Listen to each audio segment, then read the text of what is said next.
Okay, Jack Della Maddalena versus Carlos Prates. Finally, a card where it feels like something is actually happening. Oh my goodness, a number one contender fight. Thank you. I thought it wasn't possible, and here we are. And they're exciting fighters. Would you look at that? Yeah, this is going to be a banger. I love Carlos Prates. You know me. He's probably my favorite fighter on the roster right now because he's just such a ridiculous finisher. He's got incredible takedown defense, super long arms. He's fast and he throws punches with a purpose. He's got great knees, great elbows as well. And yeah, he just pressures his opponents so hard. I remember the, what was the fight I'm thinking of? Well, obviously Li Jingliang. Was it Radke? He fought, what's his name, Charles Radke? Is that right? Or is it not Charles? Yeah, something the step Radke. in knee. Yeah. Yeah, dude. He's got, like, both of those fights. Dude, he just puts the pressure on people. And so scary to have that guy in front of you. I don't know what it is, man. He's just got bricks in his hands. He's one of those fighters, kind of reminds me of Pereira, where it's like he just touches people and they go down. It's like his hands are just made of a different material. Like Joe Rogan said, he's made of mahogany. You know what I mean? Like, I feel like Carlos Prates kind of has whatever that is. For sure. And Jack Della Maddalena, he's smooth, he's thoughtful, he's technical. He does trade, which is a little scary against Carlos Prates. I don't know how he's going to handle the pressure of Prates in this fight. I can't think of anybody that Jack Della Maddalena has fought that pressures quite like Prates. Like, obviously, he's fought Islam, who's pound for pound number one, but Islam fights very differently from Prates, obviously. Islam takes a wrestling approach for the most part. Bilal Muhammad can be a high pressure fighter, but he's more like a volume fighter than he is, and wrestling too. He's more volume than he is power. And yeah, that's like, I think the most concerning thing to me about this fight. Yeah. Well, I'm really excited for this fight because this is a fight where both these fighters, both their strengths are in the same combat sport dimension, the stand up. They both want to be there. They both don't want to wrestle. And the people that say, oh, dude, JDM, he's in a wrestle for the first time. Please stop. Please stop. Don't even say that. Don't even put that in the hemisphere. JDM is not going to wrestle. Let's not act like JDM is he's got the differential between his wrestling and Carlos's wrestling is like minuscule. And people might disagree with me, but I've yet to see it. Maybe when he fought Ang Losa in his Dana White's Contender Series debut, but I don't even take that into consideration. They're both going to stand. They both want to stand because that's where their strengths are. And who is going to have the advantage in the stand-up? And for me, literally entirely based off the way JDM fought Bilal, I'm taking Carlos Prates by KO. 100%. Did you see JDM's face at the end of that fight? He made Bilal look like he had Canelo hands per se, but actually though, dude, he was bruised up, swollen eye. I'm like, dude, and that was 5 rounds with Bilal. I'm like, dude, Carlos could touch him one time and he'll have his first knockdown in the UFC. Guarantee it. Yeah. Guarantee it. Yeah, I think JDM's head movement is not bad. And sometimes Prates can actually be a little bit lazy with his head movement. Especially when he's getting pressured, sometimes he kind of shuffles back, doesn't really move his head. It actually kind of reminds me of Pereira. I mean, he's different than Pereira. Prates is a little more bouncy. He's a little lighter on his front leg than Pereira is. Pereira stalks people a little bit more than Prates does. And Prates is a little faster than Pereira. But when it comes to he's getting pressured and he's retreating, sometimes he can get a little lazy. I think that's where JDM could maybe have a bit of an angle on him. I think also people forget that Carlos Prates has very, very good takedown defense. The only time I can think of where he really had some trouble on the ground in his career was against Leon Edwards. And basically Leon took him, he landed a pretty good double leg. This was in the first round and took him down. Prates immediately started getting up, and then Leon kind of just jumped on his back. And that's where we got the funny picture where Prates is Yeah. Right. But generally, Carlos Prates has very, very good takedown defense. Super underrated. I think the Ian Gary fight is like, when I'm thinking about fights where he's had to defend a lot of takedowns, the Ian Gary fight comes to mind. Ian Gary shot a lot of, I guess you could call them high crotches, but they're kind of more like snatch singles. He had his head on the outside, so I would say it was like he played it more like a head on the outside single leg, but it was like basically he just reaches down, grabs Prates' lead leg with his head on the outside, and then he tried to kind of run the pipe and take him down. And every single time Carlos Prates sat the corner, lifted his butt and just spiked him into the ground, or was able to just kind of break away from him. Yeah. Really, really strong. And yeah, there's never, I will say, and this is where for me I'm a little bit worried for Prates, is like if it starts to look like it's going the distance and he's kind of losing some steam. Like when he fought Ian Gary, I remember that was like a big thing where everyone was like, uh-oh, maybe the cigarettes are really starting to affect him all of a sudden, because it kind of started to get into like round 3, 4, and 5, and he sort of looked like he was maybe slowing down a little bit, just less output. He was still throwing with a lot of power, but he just didn't have as much output. And that being said, though, dude, he hurt Ian Gary in the 5th round badly. And man, like I don't think JDM is ever out of the fight, but I think if it does go the distance, it probably favors JDM, because JDM still looked so good in round 4 and 5 against Bilal. Bilal. Yeah. Yeah. So. I don't know, dude. When I look at it, like Carlos Prates has fought people that are in the realm of like a similar style to JDM, and JDM has not fought anybody like Carlos Prates. Maybe somebody could say like, Randy Brown is kind of tall, blah, blah, blah. I just don't think so. And we all saw what happened when, Carlos Prates fought Jeff Neal, right? Which was who I would compare similarly to JDM. And we all saw that happened. And yeah, Jeff Neal had a couple good moments in that fight where he kind of countered Carlos Prates. And, Carlos Prates does make some defensive mistakes once in a while. And that's kind of the one thing that I have. But when I look at JDM, do I see somebody who capitalizes on a mistake and gets a knockout like that? No. Like, yeah, maybe when he was fighting like cans and unranked fighters, he was getting some knockouts like that. Yeah. But at the top of the division, I don't think JDM's power has like really shined as like an attribute that people are like afraid of when he fights. You know what I mean? And we've talked about this in the past where like the fact that a fighter can get a knockout, like when a fighter believes that their opponent can knock them out, like it changes the game. But when somebody fights like Chase Hooper, right? Lance Gibson Jr., when he was fighting Chase Hooper, I don't think to his core he believed that he could get knocked out. And that's why he fought aggressive. That's why he got the knockout, because he was just like, dude, I'm going to bully this guy. Dude, this guy could hit me as hard as he could in the chin, and I'm not going to go down. I know that. And not saying that that's going to apply here, but Carlos Prates' knockout ability is so much higher than JDM's. And that's 5 rounds is a lot to work with, dude, a lot to work with. JDM is going to get touched one time in this fight. I know he is. He's going to get knocked down. Actually, I think this might be the first knockdown he might get in his career. I don't think he's ever been knocked down before. And Carlos has fought so many fighters who are like defensively sound, never been knocked down, never been knocked out, and he's put him to sleep.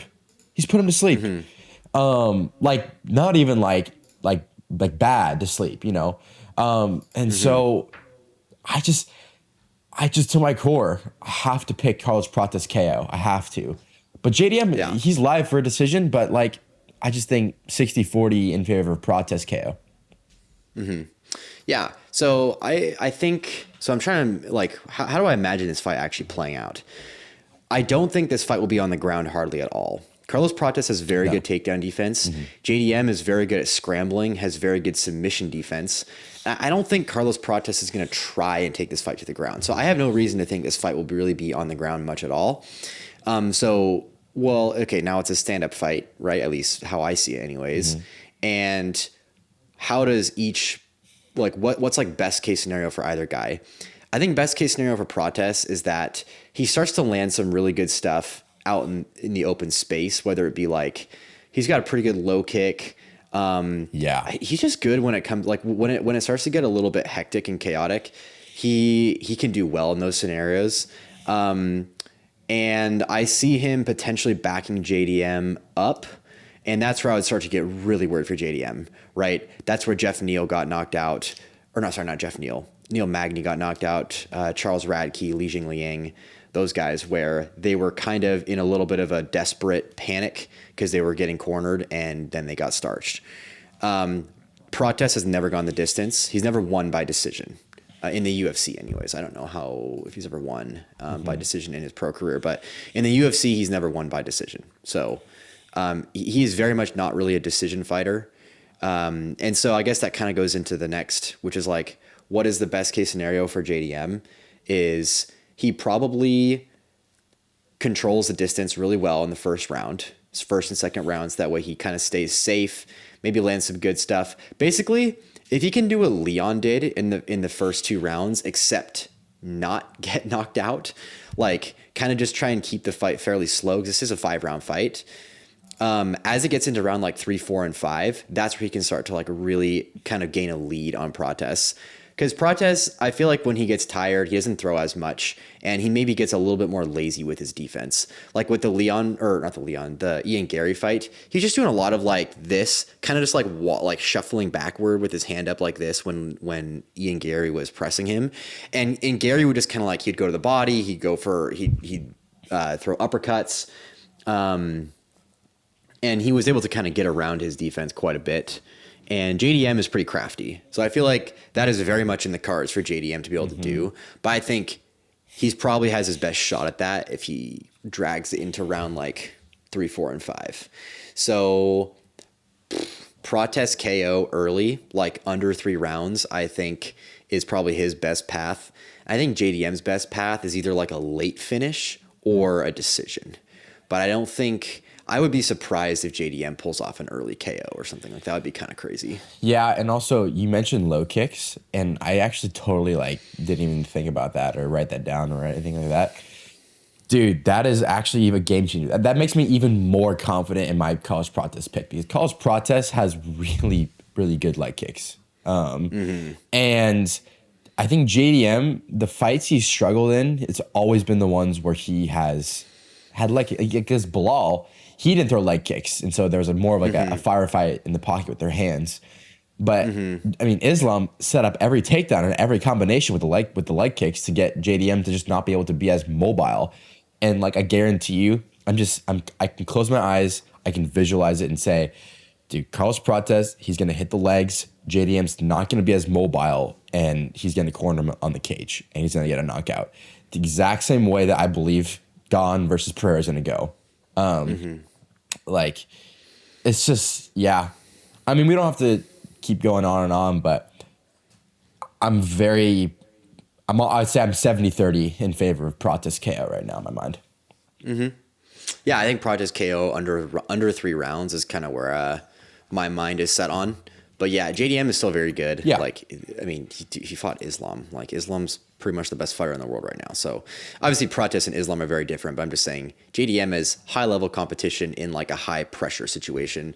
So it's not like I don't think he'll be intimidated by the bright lights in this fight. No, for sure. They always say, everybody has a plan until they get punched in the face. It's like so many fighters say like training and then the actual fight is like a game-changing difference. It's like I mean, that's what Charles said against Elliott. He's like, dude, I had the game plan, and then as soon as he stepped in the cage, literally like out the window. Like he didn't even think about it. His man was just like, I got to get this guy out of here and knock him out. And so a fighter can talk about what they're gonna do, but as soon as they step in the cage, it can be entirely different. And so you kind of just who can take the bright lights and stick to their game plan.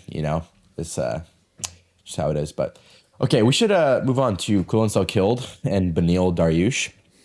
And the first thing I want to say is I think Beneil is okay. Don't do that, bro. I think Beneil is an underrated fighter, and I don't like the Beneil hate of like, he's a grandpa, he's got gray hair, blah blah blah. He's chinny, and like, yeah, he is chinny. But if we're going on a technique basis, right? Beneil is actually really technical and his grappling is really good. I think people, ever since he's gotten knocked out, twice in a row? Or no, 3 times in a row if we're considering Charles, minus the Moicano, whatever. Moicano. Yeah. Is that his win streak before he fought Charles was like 7 fights. He was like, and he was going through people like Gamrot or like, I don't even know, but like people like Jalen Turner, like those kind of fighters. Yeah, he fought Tony Gamrot. Did he fight Jalen Turner? I don't think so. No, he beat. So his win streak was Thiago Moises, Not bad. Drew Dober, Frank Camacho, Drakkar Klose. What is it? Something Holtzman, Diego Ferreira, Tony Ferguson, Mateusz Gamrot, and then he lost to Charles. That was that for an interim belt? Between Charles and Beneil?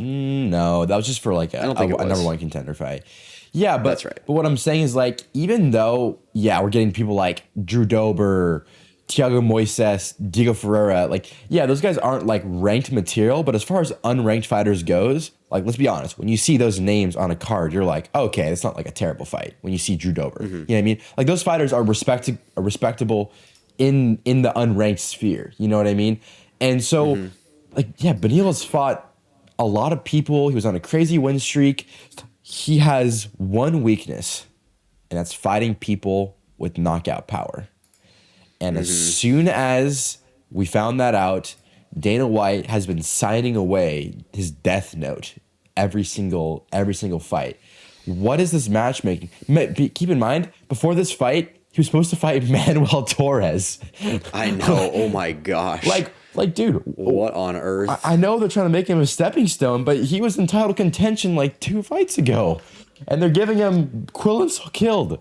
Like, I just talked about Beneil and how I think he's a great fighter, blah, blah, blah. Quillen's going to knock him out within 2 rounds. But, like, Beneil is good. It's just that if he fights somebody without knockout power, like Renato Moicano, he can do good. If he fights people like Mateusz Gamrot, he can do good and have back and forth scrambles and entertaining fights.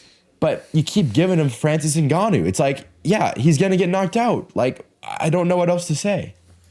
Yeah, I don't think it's crazy that the UFC is feeding him Quillen Salkilld, because I feel like a while ago I remember you were saying that, like, when the UFC has a prospect who they kind of want to push, like, it's very clear they have some talent. And I'm talking like real talent. I'm not saying like there are guys like, Tommy McMillan, who, he's coming from Red Hawk Academy, which, like, Suga is like one of the biggest kind of most popular fighters in the sport. And so he's kind of riding on the coattails a little bit. But, like, we saw his UFC debut and his Dana White's Contender Series fight. I don't know about you, but I'm not too sold on Tommy McMillan right now. I was very sold on O'Malley back in 2020. I was very sold on Hamzat back in 2020. Like, I knew Hamzat was going to be a champion at some point. I have this similar feeling about Quillen Salkilld. I'm like, this guy is actually good. Like, he will be, I don't know. So where I'm a little bit concerned with him, though, is that we haven't actually seen him fight that much. He fights often, but his fights for the most part have been pretty short.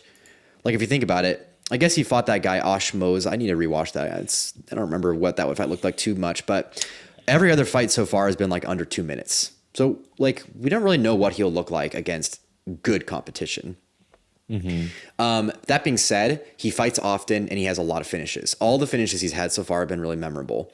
So I'm fully on board with the UFC feeding him a top 15 guy. And Beneil Dariush is ranked number 12 and he's on a losing streak. So it's natural that he's going to fight somebody below him, right? Yeah. I think it's totally reasonable that he's fighting Beneil Dariush. Oh man, it is a little bit scary though. Quillen Salkilld, he's kind of like,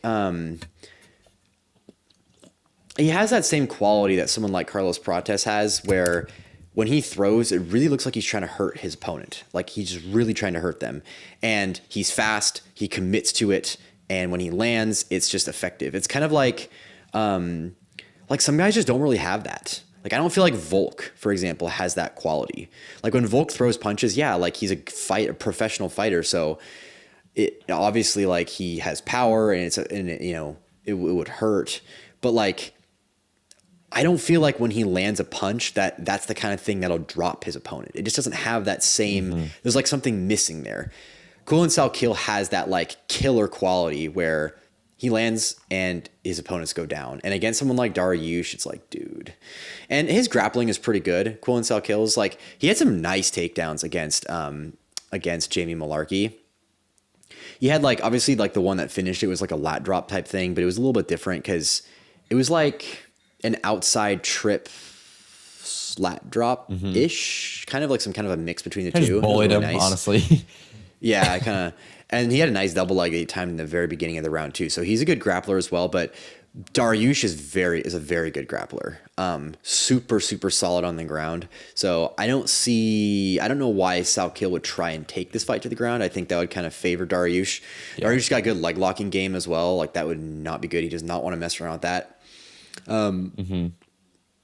But yeah, I'm worried. Like Dariush's head movement has just been his biggest. I feel like his biggest. Like problem. He doesn't really move his head enough, and yeah, I would not be surprised if this fight ends within the first or second round. Yeah, man, it's tough because when Kulin Salkilld fought, when he fought Jimmy Malarkey at the end, you know, he's had a couple KOs, and people are like, "Dude, this guy's got some heavy hands," and then he's like, "Yeah, guys, just so you know, like I come from a grappling base, so you know, if you guys want to go to the ground, let's go," you know, and I'm like, "Dude, this guy he's very well rounded," and you know, like my only worry is that with the Ash Moose fight is very much back and forth, like a lot of grappling, and Kulin Salkilld was definitely like tired. That was kind of like maybe like the way that Carlos Prates fought Ian Gary in the third and fourth round. That was like the Kulin Salkilld Ash Moose kind of variant, and so maybe if it gets in the later rounds, like we could see Quillen kind of get a little bit gassed, but dude, I feel like 9 times out of 10, this is the fight where if Benny gets touched at all, he's going to sleep.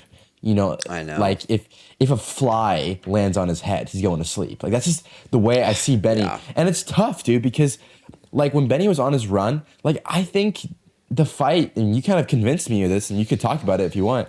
It'd be fun to talk about, but like you believe that his fight with BSD was a fluke? And that's kind of a crazy statement, and you can back yourself up because I'll get a lot of hate off the rip. But do you believe that, and why? If you was it a fluke? I mean, people get hit in the clinch all the time, and the fact that one just kind of shut his lights off was like weird. And we've seen Beneil Dariush get hit hard, like the Drakkar close fight. Like what on earth? Yeah, that was crazy. So the fact that he got dropped right away so quickly, like bad too. I agree.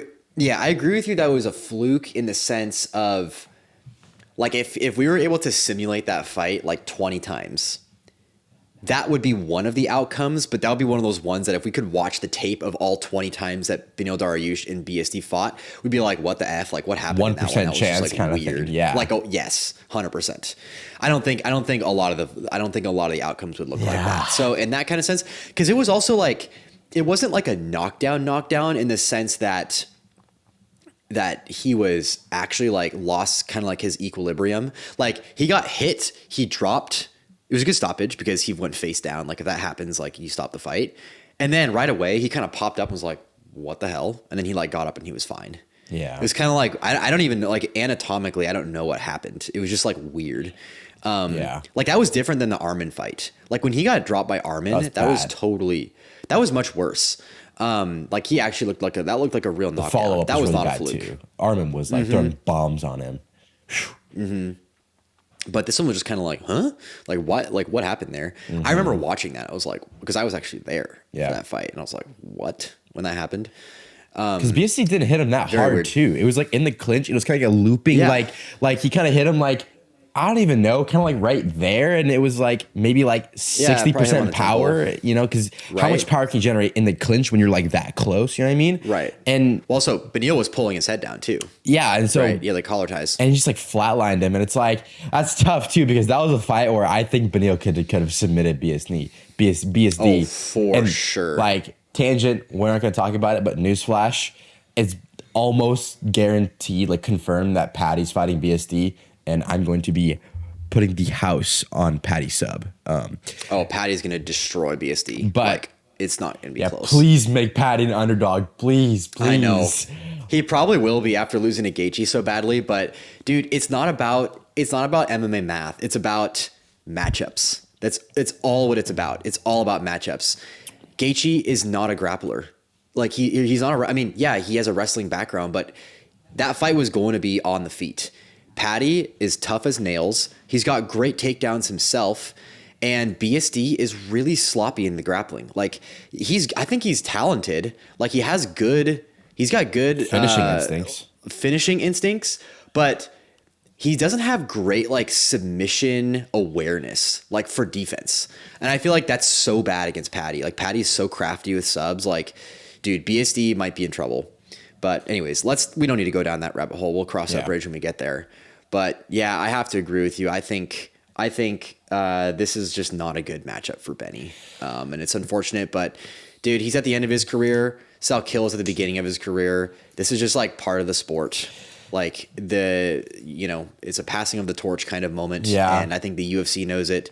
He knows it. Yeah. Benny's 36. Salkilld is 26. So Salkilld is a whole 10 years younger than him. I mean, that's crazy. It sucks, man. Super active. He fought back in February. He fought less than 3 months ago. And he's already fighting again. Like, I love that about him. Yeah. So active, finisher. Like, this dude really is, like, he's got some serious potential. It's tough. I love Benny, man. And, like, his career just turned so quickly. You know, he was, like, doing so good in title contention. And then just, like, he lost to Charles. And then he just kind of lost to Armin. Went downhill. Badly. Then he beat Moicano. And then he lost his last fight. It's just, like, his career just like such a 180. I feel for him, but we don't have to keep moving on. That's probably it for the Quillen fight. And then I don't know how much you care to talk about this one, but the Tim Elliott versus Steve Erceg fight. What are your thoughts on it? I can start. Yeah. Okay. So coming from a person who I love Steve Erceg when he was coming up, and I was kind of on his hype train. I lost to Pantoja, and I was like, he's good. He's gonna come back and go crazy. And then he lost to Moreno.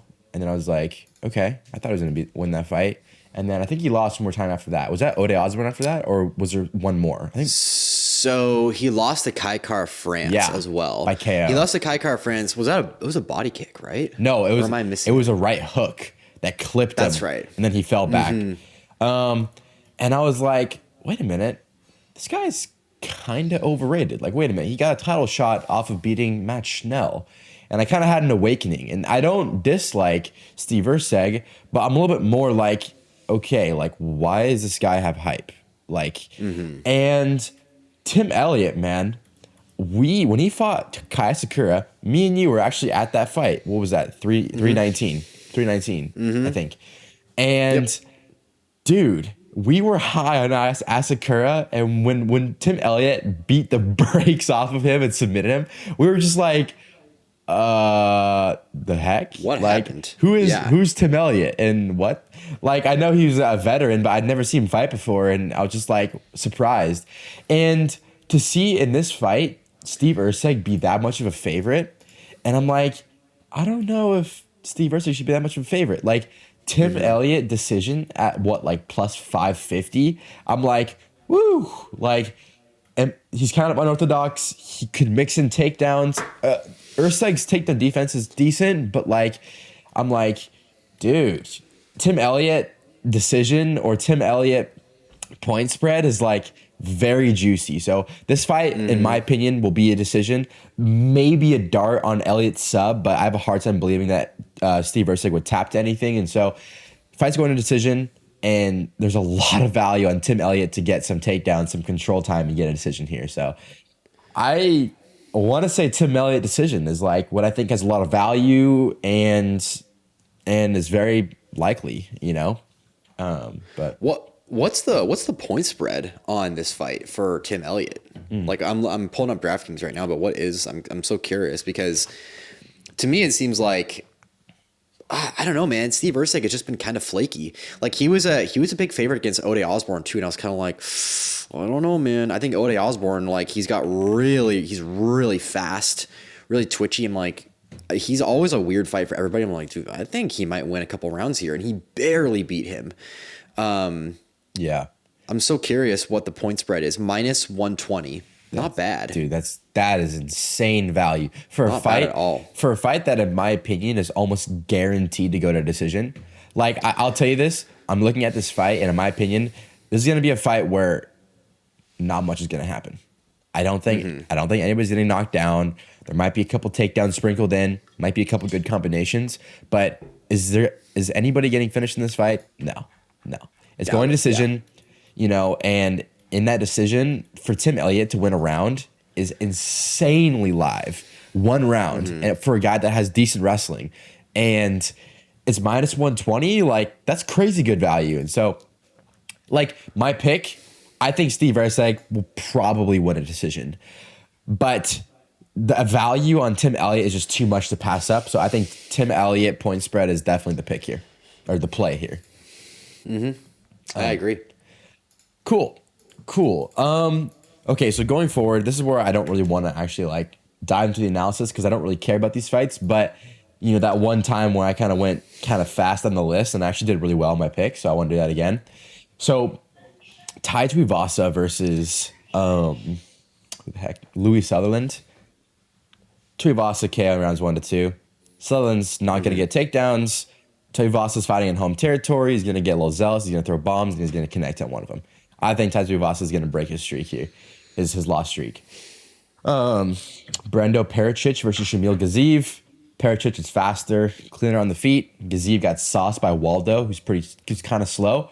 So I think Pericic is going to get a KO here. Cam Rouston and Robert Brycek.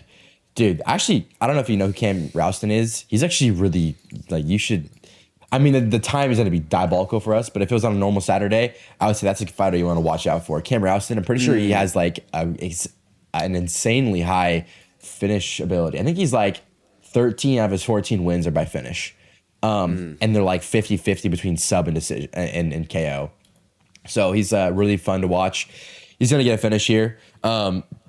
His last performance was against Cody Brundage, and it was actually like Cody Brundage had a couple moments in there, but which kind of leads me to believe that Cam Rouston will get his hype kind of derailed in the future. But you got to find out, when is that going to happen, and is Robert Brycek going to do that?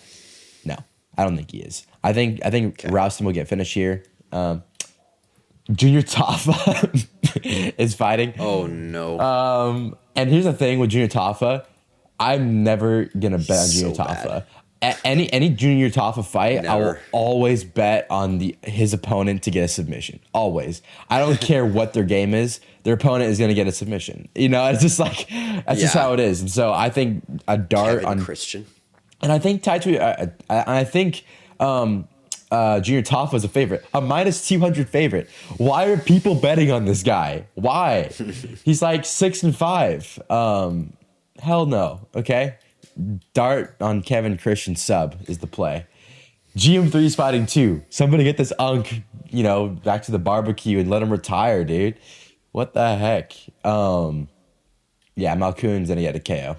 Chinny, kind of same situation as Quillen, Salkilld, and Benil. So GM3 is probably gonna get KO'd. And then Colby Thickness versus Vince Morales, and I'll take the Thickness money line. I think he's got a good team. We don't really know much about him, but Vince Morales is 0-3 in the UFC.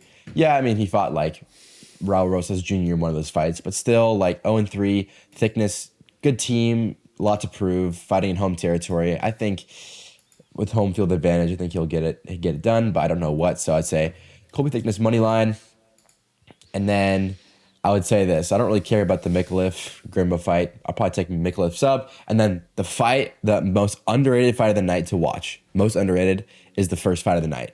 Domar Fawn versus Cody Steele. Cody Steele, he trains jiu-jitsu with like Andrew Tackett and the Tackett brothers. So he's very fun to watch on the ground. But he likes to kind of swing. He's kind of like a mixture of Michael Chandler and Andrew Tackett, I would say.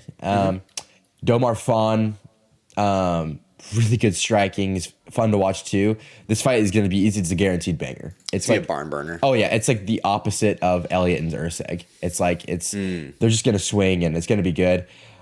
Domar Fawn is way more technical than Cody Steele, in my opinion, and he's plus 170. And I'm like, okay, a little juicy. So I say take the Domar Fawn money line. I think a lot of value on that. Those are kind of my rapid fire picks. Not a lot of analysis, so like, nobody like take what I said and be like, all right, like just whatever. What's the tail all of those, but just kind of for fun. It is what it is. Yeah, no, it's fun to do that. It's fun to do a little bit of both. You got the I like talking about the big picture aspects and also just kind of the darts, rapid fire stuff too. Yeah. The darts, it's fun. Sweet. Okay, well, I guess we'll call that a pod, and probably see you guys on Monday, maybe. Yeah, after the fights are over, we'll do a little post fight recap. Cool. All right.